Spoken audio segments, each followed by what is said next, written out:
여러분, 오늘 무슨 날이죠? 맥주 감사주일로 들어지고 있습니다. 여러분, 맥주 감사주일은 가나안 땅에 들어가서 처음 보리를 추수를 하고 하나님께 감사했던 절기가 되어지는데, 저는 이제 예전에 또 어릴 적에도 맥주 감사주일이 우리와 무슨 상관이 있을까? 특히 이제 지금 농경사회도 아니고 또 울산 같은 경우에는 공업의 중심 도시 아닙니까? 그죠? 그래서 별로 우리와 상관이 없을 것 같은데 왜 교회가 맥주 감사주의를 지키는가? 그런 의문을 가졌었습니다. 왜 지켜야 할까요?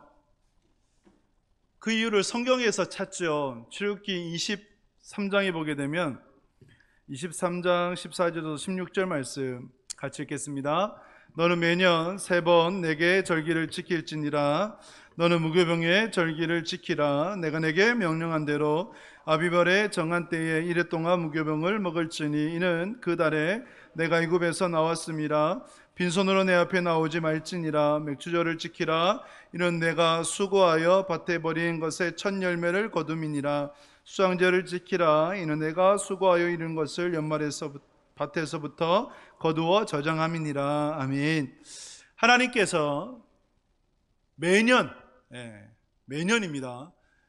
가나안 땅에 들어갔던 첫 해만이 아니라 매년 3번의 절기를 지켜라라고 명령하신 거죠. 이 말씀은 구약에만 지켜라는 것일까요? 아니겠죠. 신약으로도 지켜라라는 말씀이 되겠고, 그래서 3번의 절기, 유월절과 맥주절과 수장절이 됩니다. 무교절과 유월절은 동일하죠. 유월절이 어떤 절기입니까? 이스라엘 백성들이 출애굽을 할 때 하나님께서 마지막 재앙으로 주신 것이 무엇이었죠? 장자의 죽음이었죠. 단 어린 양을 잡아 문에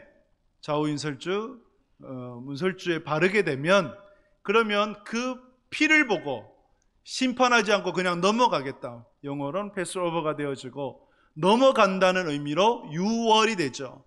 그래서 그날 저녁부터 해서 무교병을 먹어요. 무교병은 누룩을 넣지 않는 빵이 되죠. 그래서 여러분, 빵에 누룩과 같은 효소를 넣지 않으면 맛이 없죠. 그래서 그 딱딱한 빵을 먹으며 한 주를 보내게 됩니다. 이것이 무교절이에요. 결국 무교절은 출애굽을 기억하라는 것이 되죠. 그리고 이 무교절에서 77 곱하기 7에서 49일이 지난 날 50일째 되는 날을 칠칠절이라고 부르고 오순절이라고 불러요. 그것을 또 다른 말로 맥주절이라고 부르고, 그래서 첫 보리를 추수를 해서 하나님께 올려드린 절기가 맥주절이 되어지고, 그리고 7월 1일이 나팔절, 7월 10일이 1년에 한 번 있는 대속절이 되어지고, 그리고 그것을 거쳐서 7월 15일 날 수장절, 하나님께서 주신 곡식을 저장함으로 한 해 동안 하나님께 베풀어 주신 은혜를 감사함으로 나가는 절이 바로 수장절, 우리로 보자면 추수 감사 주일이 되는 것이죠. 이렇게 1년에 3번을 하나님께서 지켜라라고 명령하셨기 때문에 우리가 맥주 감사절을 지킵니다.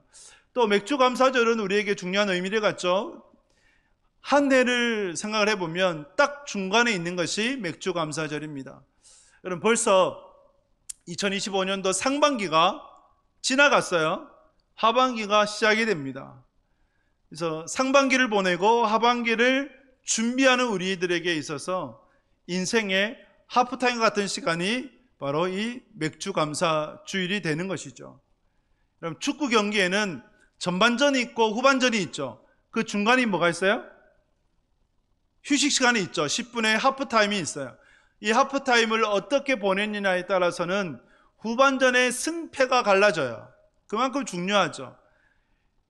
축구 선수로 굉장히 유명한 선수가 있죠. 우리나라에 손흥민 이전에 영국 프리미어리그에 뛰었던 박지성이라는 선수가 있고, 그 박지성이 소속된 팀이 맨체스터 유나이티드라는 팀이 있는데 거기에 명장 퍼거슨 감독이 있어요. 근 20년 넘게 한 클럽에서 감독을 지냈다. 놀라운 거예요. 지금도 퍼거슨이 이제 은퇴를 하고 맨유의 감독이 몇 번이나 바뀐지 몰라요. 성적이 나오지 않아서 바뀌게 됐는데, 그런데 이 퍼거슨 감독이 명장이 될 수 있었던 것은 하프타임을 잘 보냈기 때문이라고 합니다. 그래서 퍼거슨 감독의 별명이 뭐냐면 헤어 드라이기래요. 하프타임 10분 동안에 전반전에 뛰었던 선수들에게 때로는 경기력이 마음에 들지 않으면 스타 플레이어라고 할지라도 불러다가 불을 뿜었대요.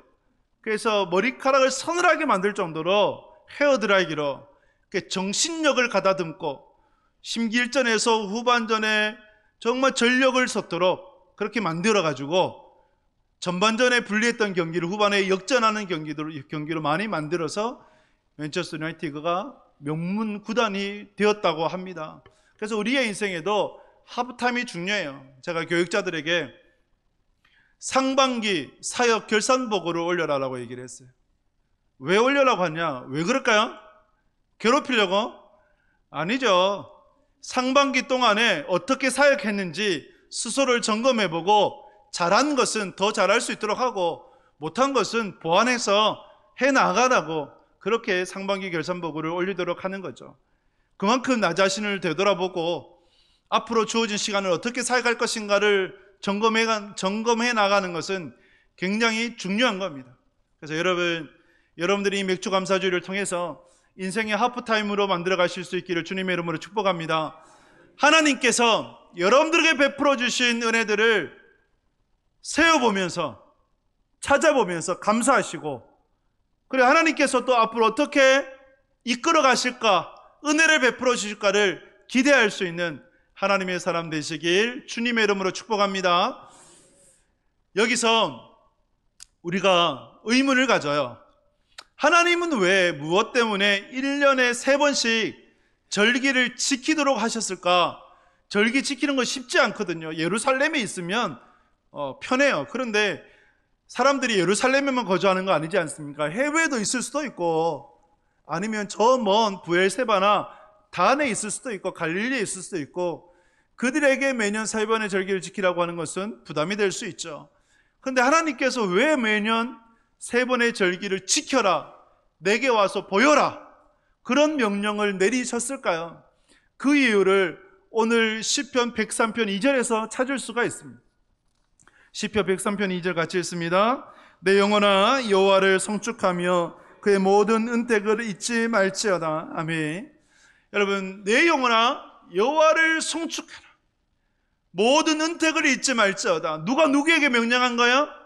다윗이거든요. 시편 103편은 다윗의 시인데 다윗이 자신의 영혼에게 하나님께서 베풀어 주신 모든 은택을 잊지 말지어다라고 고백하는 거죠. 다윗이 어떤 자입니까?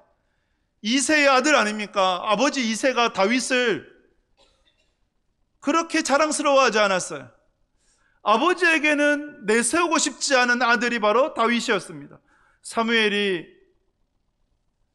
이새의 집에 왕으로 세우고자, 그 아들 중에 왕으로 세우고자 찾아왔을 때 아버지 이새는 다윗을 소개조차도 하지 않았어요. 그러한 다윗, 그리고 사울에게 쫓겨다닐 때 블레셋의 아비멜렉에 들어가서 미친 채하며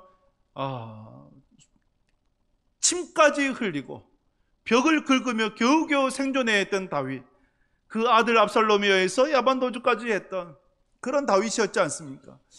이런 나를 지금의 인생으로 이끌어 주신 것은 전적인 하나님의 은혜다. 그래서 그 영혼에게 선포하는 거예요. 내 영혼아 여호와를 송축해라. 하나님께서 베풀어 주신 그 은택을 잊지 말지어다 라고 선포하는 거죠. 사랑하는 여러분, 2025년도 상반기 동안 하나님께서 여러분들에게 베풀어 주신 은혜를 잊지 아니하는 하나님 사람 되시길 주님의 이름으로 축복합니다. 모든 은택을 잊지 마십시오. 어제 가족 모임을 갔는데 제가 한 가지 나눠보라 그랬어요. 하나님께서 베풀어 주시는 은혜를 한번 나눠봐라 라고 하니까 이것저것 나눠요. 제가 나눴던 것은 우리 가족이 이렇게 한 자리에 모여서 얼굴을 마주보며 이렇게 앉아있을 수 있는 그 자체가 은혜다. 여러분, 그게 은혜예요. 여러분들이 지금 이 자리에 앉아있는 것이 은혜인 줄 믿습니다. 당연한 거 아니거든요. 하나님께서 여러분들에게 베푸셔서 특별한 은혜이거든요. 또 제 개인적으로는 올해 봄에 산불 피해가 있었지 않습니까? 울주에, 저 의성의 산청에, 안동에, 제 고향 청송에도. 그래서 이제 청송에 산불이 났을 때 좀 염려가 되더라고요. 그래서 어쨌든 이제 다행히 일찍 피하셔서 신변에는 이상이 없고, 그런데 이제 조금 피해가 있긴 있었어요. 곡식을 저장했던 창고가 홀라당 다 타버렸어요. 그 다음날 전화해 보니까 야야 어떡해, 너 쌀이 다 타버렸다, 저한테 그러시더라고요. 그래서 제가 어머니한테 걱정을 하지 마시라, 신변에 이상은 없는 거면 그걸로 족하다. 지금 다 탄 거 오히려 더 좋은 곳으로 세워질 것이고 더 많이 하나님께서 채워주실 것이다. 쌀떡이 마르질 않아요. 하나님께서 손길을 통해서 다 채워주셨어요. 장독에 장이 다 녹아버렸어요. 네. 그래서 이제 그 생각하니까 예전에 장례식 가서 들은 얘기가 생각이 나서 장례식에 갔는데 어머니가 돌아가셔서 딸이 그렇게 슬프게 울더래요. 왜 그렇게 우냐 하면서 하니까 돌아가신 엄마한테 엄마가 돌아가셨으니 이제는 고추장, 된장을 누가 주냐면서, 김치 누가 담가주냐면서 옆에 있던 아버지가 호되게 야단쳤다. 예. 그런 생각이 나요.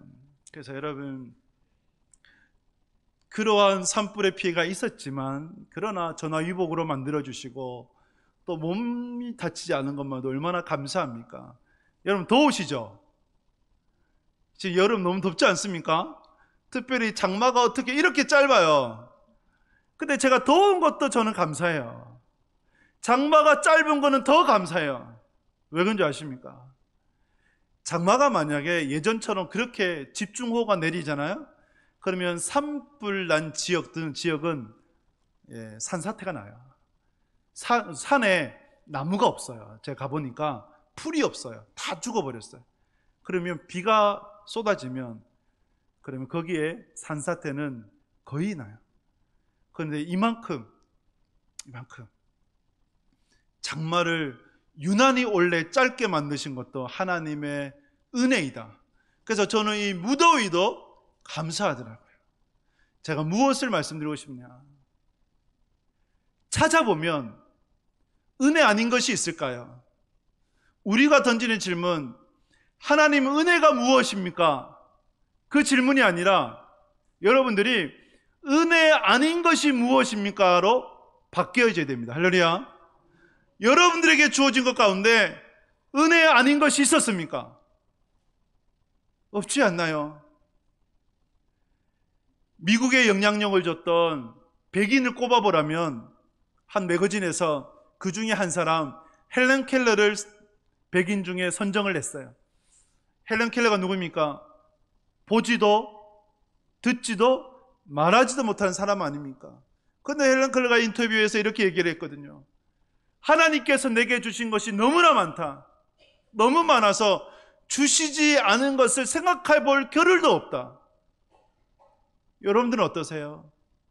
하나님께서 여러분들에게 주신 것에 대해서 주목하십니까? 주시지 않은 것에 대해서 주목하십니까? 하나님이 여러분들에게 만 가지 은혜를 주셨는데 허락하지 않으신 것도 있지요. 허락하여 주시지 않은 그 한 가지, 두 가지 때문에 여러분들이 속상해하고 시험 들고 마음 아파하지 않습니까? 주시지 않은 것을 보지 마시고 하나님께서 주신 것을 주목하시고 감사할 수 있는 여러분 될 수 있기를 주님의 이름으로 축복합니다. 어떤 사역자는 이런 고백을 해요. 내가 아내를 만난 것이 은혜이다. 결혼을 준비하는데 100만 원밖에 없더래요. 그래서 이 100만 원으로 자매와 상의하는데 뭘 할까? 결혼식 생략하고 교회에서 단기 선교 가는데 우리가 단기 선교를 가자. 신혼여행도 단기 선교로 대체하자. 그러니까 이 소식을 들은 성도님들이 십시반 도와주셔가지고 결혼식도 올리고 친구들의 도움으로 신혼여행도 다녀왔대. 신혼여행집이 따로 있습니까? 산 밑에서 초라한 그 자기 살던 집이 신혼여행집이었고 벌레란 별로는 다 기어 올라왔다. 그런데도 아내가 한 번도 불평하지 않고 투정하지 않다.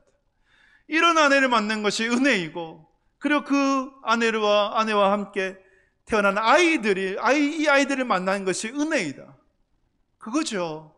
그래서 우리가 일상 속에서 하나님께서 우리에게 베풀어 주신 은혜를 잊지 않고 찾고 기억하는 그것이 우리의 신앙에 대단히 중요한 거죠.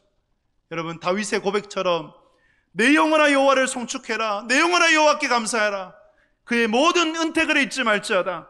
하나님께서 여러분들에게 베풀어 주신 모든 은택을 잊지 아니하는 하나님의 사람 될 수 있기를 주님의 이름으로 축복합니다. 맥주감사주일이에요. 여러분, 맥주감사주일 하나님께서 언제 지켜라고 명령하셨습니까? 어디에서 명령하셨어요? 광야에서 명령하신 거잖아요. 그렇죠? 광야에서 명령을 하셨어요. 그런데 언제 지켜라고 명령하신 거예요? 광야가 아니라 가나안 땅에 들어가면, 그래서 거기에서 보리를 추수를 했을 때 하나님께 감사해라라고 명령하신 거예요. 그래서 하나님의 약속을 따라, 하나님의 인도를 따라서 이스라엘 백성들이 광야 40년을 보내고 가나안 땅에 들어갔어요. 씨앗을 뿌리고 보리를 처음 추수를 해서 하나님께 감사 올려드립니다. 여러분, 이때 이스라엘 백성들의 마음이 어떻을까요? 감격되지 않았을까요? 그리고 하나님의 신실하심을 찬양하지 않았을까요? 과연 우리가 가나안 땅에 들어갈 수 있을까? 가나안 땅에서 씨를 뿌릴 수 있을까? 씨를 뿌린다고 했을 때 추수할 수 있을까? 이런 마음을 가졌지 않겠습니까?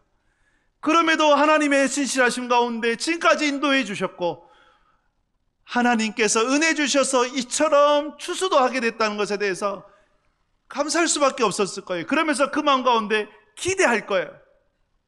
지금까지 인도하신 하나님께서 앞으로 어떻게 인도해 주실까? 앞으로 하나님께서 어떻게 은혜를 베풀어 주실까? 그래서 여러분, 맥주 감사주일은 감사를 통해 기대하는 절기인 줄 믿습니다.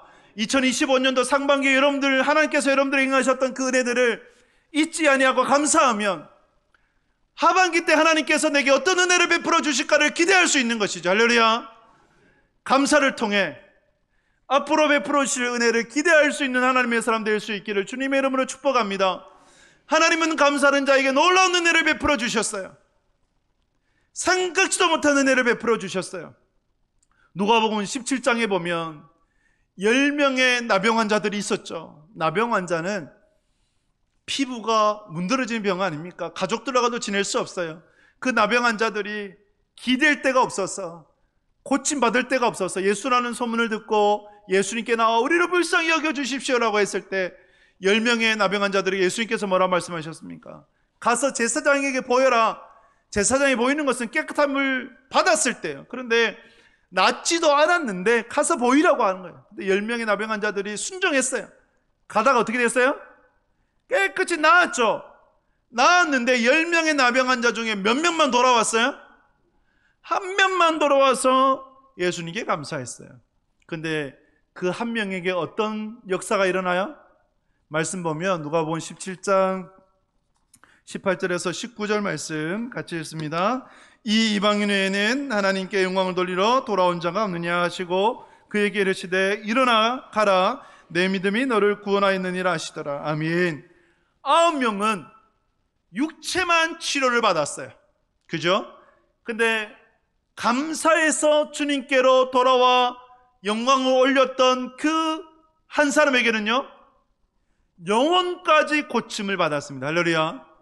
이렇게 하나님께 우리가 감사하면 하나님이 더 큰 은혜, 더 놀라운 은혜를 베풀어 주시는 거죠. 솔로몬을 보세요. 솔로몬이 1,000번제를 하나님께 올려드렸잖아요. 1,000마리의 번제, 수십억, 수백억의 재물을 하나님께 올려드린 거예요. 하나님 감동하셨죠. 그래서 내게 구해라, 내가 내게 응답하겠다라고 말씀을 하셨습니다. 그때 솔로몬이 뭘 구해요? 지혜를 구하죠. 자기 자신을 위해서 먹을 것도 입을 것도 마실 것도 구하지 않고 하나님의 영광을 위해서 듣는 마음을 종에게 주셔서 하나님의 백성들을 잘 다스리게 해주십시오. 지혜를 구하자. 하나님이 감동하시잖아요. 감동하시니까 어떤 역사가 일어나요? 열왕기사 3장에 보게 되면 3장 12절에 13절 말씀 같이 읽습니다. 내가 내 말대로 하여 내게 지혜롭고 총명한 마음을 주노니 내 앞에도 너와 같은 자가 없었거니와 내 뒤에도 너와 같은 자가 일어남이 없으리라. 내가 또 내게 구하지 아니한 부귀와 영광도 내게 주노니 내 평생의 왕들 중에 너와 같을 자가 없을 것이라. 아멘. 여러분, 이 말씀 가슴에 새길 수 있게 축복합니다. 하나님 앞에 감사하니까 하나님께서 구하지 않은 부와 명령, 권력도 따주시는 거예요.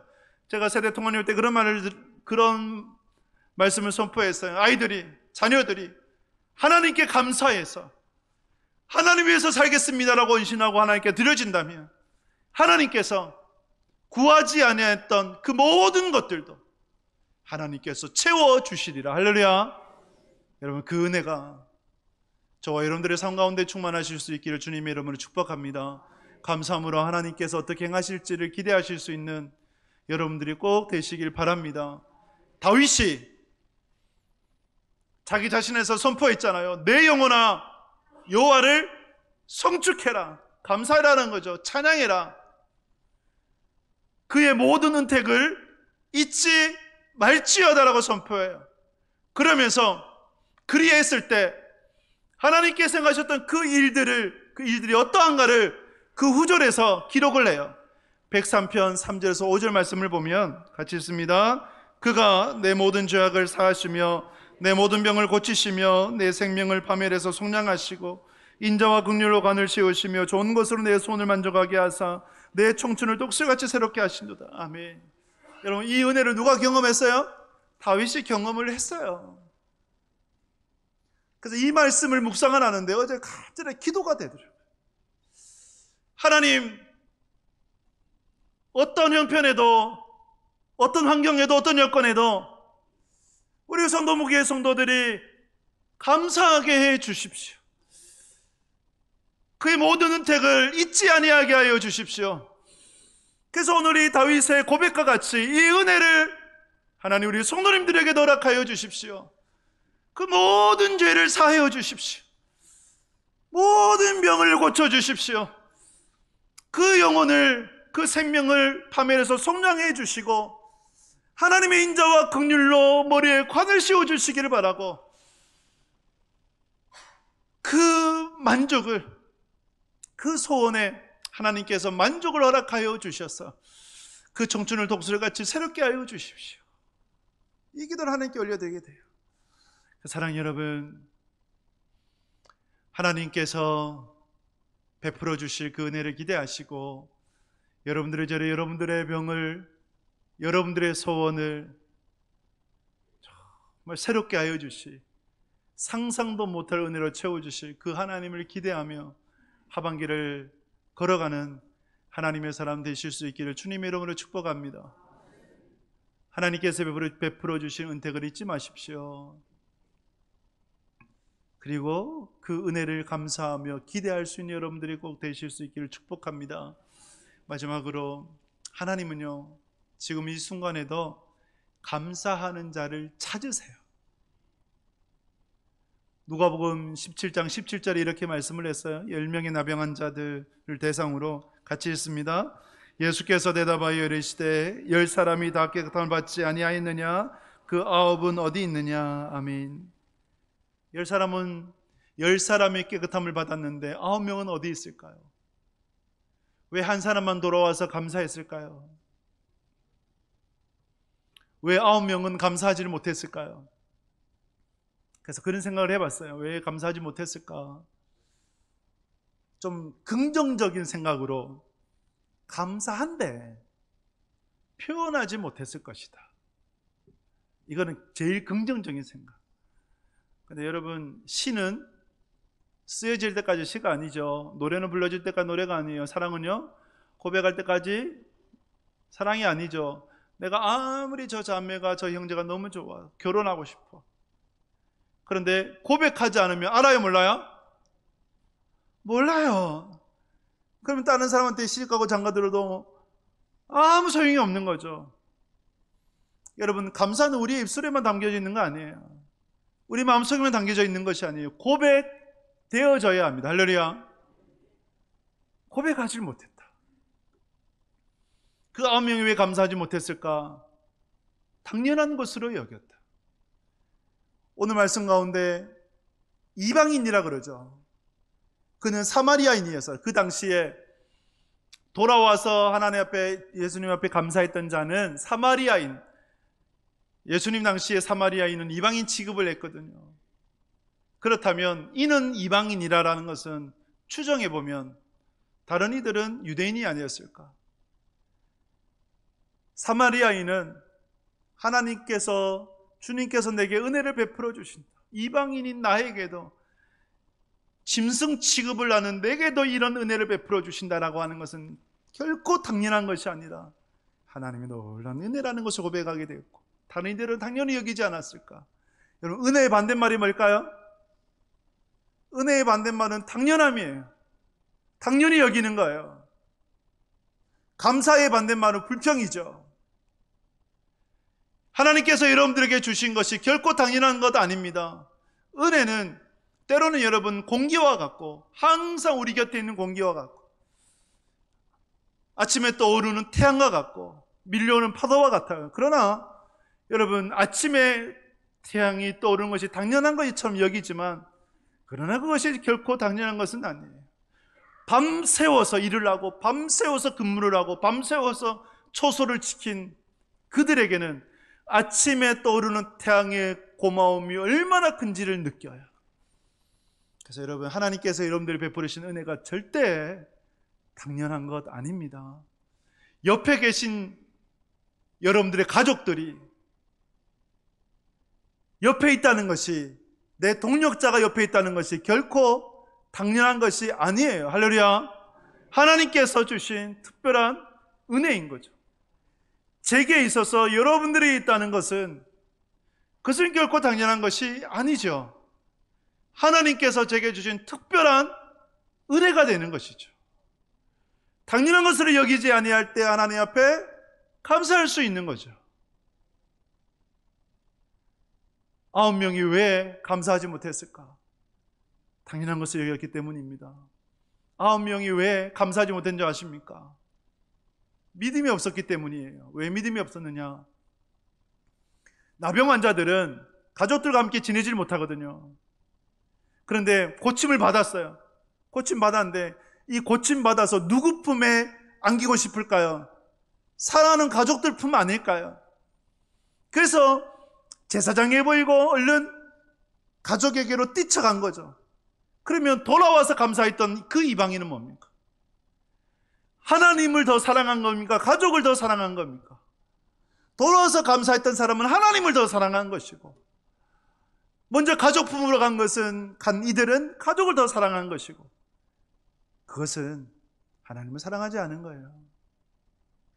그래서 여러분, 감사하는 자를 찾으신다라고 하는 것은 믿음 있는 자를 찾으신다는 것이고, 감사하는 자를 찾으신다는 것은 하나님을 사랑하는 자를 찾으신다는 것입니다. 그래서 여러분들이 하나님께 믿음으로 감사할 수 있는, 하나님을 더 사랑할 수 있는 하나님의 사람들 꼭 되실 수 있기를 주님의 이름으로 축복합니다. 은혜라는 안경을 쓰고 세상을 바라보면 은혜 아닌 것이 없어요. 은혜 아닌 것이 없어요. 한 사역자 야곱에 떠오르는 아침에 태양을 보면서 주님께서 속삭이듯 이렇게 말씀하셨다 그래요. 떠오르는 태양과 같이, 늘 이 자리에 있는 태양과 같이 내가 너와 늘 함께 있었단다. 내가 너의 피로들을 다 알고 그것을 채워주기를 기뻐했단다. 그 음성이 들리듯 했대요. 그래서 얼마나 감사했던지. 은혜라는 안경을 쓰고 찾아보니까 은혜 아닌 것이 없었다. 은혜 아닌 것이 없었다. 어떤 한 자매는 고3 여학생, 정말 그 가정이 평안해 보였대.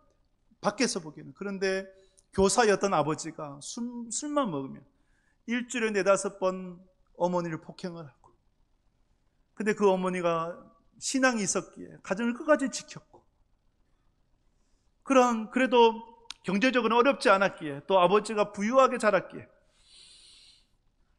그 가정이 이제 이루어졌는데, 근데 어느 날 하나님께서 가정을 치셔서 물질을 빼앗아가 버리셨대. 가난하게 되었어요.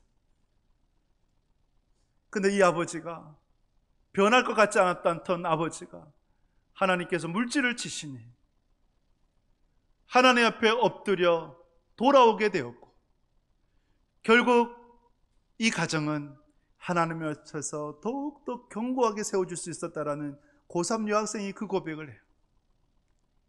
그 전에 아버지가 그렇게 구타할 때 하루에도 몇 번씩 칼을 가슴에 품고 죽을까 자살할까 이런 생각까지 하게 됐던 그 자매였다. 근데 그 자매가 끝에 이런 고백을 해요. 하나님께서 우리에게 물질을 허락하셨을 때는 그 물질 때문에 오히려 가족이 더 힘들게 어렵게 살았는데, 그런데 오히려 하나님께서 물질을 걷어가 주시니 불편은 해도 힘들긴 해도 오히려 하나님 안에서 더 기쁜, 더 행복한 삶을 지금 살아가고 있습니다. 내가 이렇게 목사님하고 나눌 수 있는 것을 보면 하나님께서 내 상처를 어느 정도 아물도록 해주셨나 봅니다라는 그 고백을 해요. 그래서 여러분, 하나님께서 허락해 주실 때도 있고 거두어 가 주실 때도 있고, 허락하신 것도 하나님 앞에 감사할 수 있는 여러분 되시길 바라고, 거두어 가신 것도 감사할 수 있는 여러분 되실 수 있길 축복합니다. 거두어 가신다면 그것 또한 하나님께서 그만한 이유가 있으시고 또 더 큰 은혜를 주시길 위함인 줄 믿습니다. 이 사진 한 장 보면서 말씀을 맺고자 합니다. 여러분 함께 한때 나눴던, 또 여러분 잘 아시는 이지선 씨, 여러분 사고 전과 사고 후의 얼굴이 너무 다르죠. 교통사고 나서 차가 불타고 겨우겨우 목숨은 건졌는데 온몸에 화상을 입어서 자기의 의식이 돌아 자기의 모습을 보았던 이지선 씨가 오빠에게 했던 말, 왜 나를 살려뒀냐고, 이렇게 해서 어떻게 살아가냐고, 자살도 몇 번이나 시도했던 그 자매. 근데 그 어머니가 딸에게 이렇게 제안했다고 합니다. 지선아, 하루에 한 가지라도 감사 제목을 찾아보자. 처음에는 그냥 흘렸는데 찾아봤대요. 하루에 한 가지라도 찾아보자. 정말 감사 제목이 있더래요. 그래서 내일 무슨 감사 제목이 있을까 기대하게 되고, 그녀가 이런 고백합니다. 독한 진통제로도 줄 수 없었던 마음의 평안이 이 감사를 통해서 내게 찾아오더라. 사고는 내게 최악의 사고였지만 하나님은 내게 최선으로 역사하셨다. 나는 사고를 당한 자인가, 아니면 사고를 만났지만 헤어진 자인가? 나는 사고를 당했지만 사고와 헤어진 자가 되길 원한다. 누군가 내게 묻는다면, 돌아갈 수만 있다면 사고 전으로 돌아가고 싶은가라고 묻는다면 지금은 아니다라고 얘기하고 싶다. 왜냐하면 지금의 내 모습도 사랑하기 때문입니다. 사랑하는 여러분, 하루에 한 가지라도 여러분들이 감사의 제목을 찾으시고 하나님 앞에 감사할 수 있다면 여러분들의 삶이 놀랍도록 변하게 될 줄 믿습니다. 하나님의 모든 은택을 잊지 마시기 바랍니다. 2025년도 상반기 하나님께서 여러분들 베풀어 주신 은혜를 돌아보며 감사할 수 있길 바랍니다. 그리고 그 감사를 통해서 기대할 수 있기를 바랍니다. 하나님은 오늘도 감사하는 자를 찾으십니다. 감사는 결국은 믿음입니다. 믿음으로 감사하고 하나님께서 이루어 주실 그 일들을 기대하며 걸어가는 하나님의 사람들 되시기 주님의 이름으로 축복합니다.